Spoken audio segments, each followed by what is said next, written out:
அந்த காலத்தில் மன்னர் ஒருத்தர் என்ன பண்ணார், மக்கள் நல்லா இருக்கணும்னு சொல்லி மக்களுக்காக நிறைய நாணயங்களை அச்சிட்டு மக்கள் கையிலையும் மக்களுக்காக நலத்திட்டங்களுக்காகவும் செலவு பண்ணார்.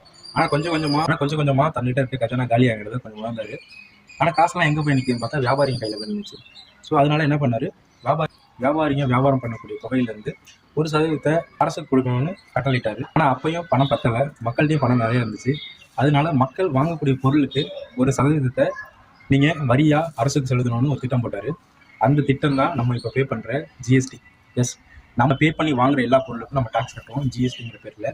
அது இல்லாமல் பிஸ்னஸ் மேன்ஸ் எல்லாருமே அவங்க செல் பண்ணுற ப்ராடக்ட்லேருந்து ப்ராஃபிட்லேருந்து வருஷத்துக்கு ஒரு தடவை அரசுக்கு இன்கம் டேக்ஸாக கட்டுறாங்க. அதுதான் இன்கம் டேக்ஸ். ஸோ இது உங்களுக்கு புரிஞ்சிருக்குன்னு நினைக்கிறேன். நம்ம எல்லாருமே ஜிஎஸ்டி பற்றி, இன்கம் டேக்ஸ் பற்றி அது என்னங்கிறது நமக்கு தெரிஞ்சிருக்கும். நம்ம மக்கள்கிட்டேருந்து டேக்ஸை கலெக்ட் பண்ணி அரசு ஊழியர்களுக்கும் நம்மளோட நலத்திட்டங்களுக்கும் பயன்படுத்துறது தான் டேக்ஸ்.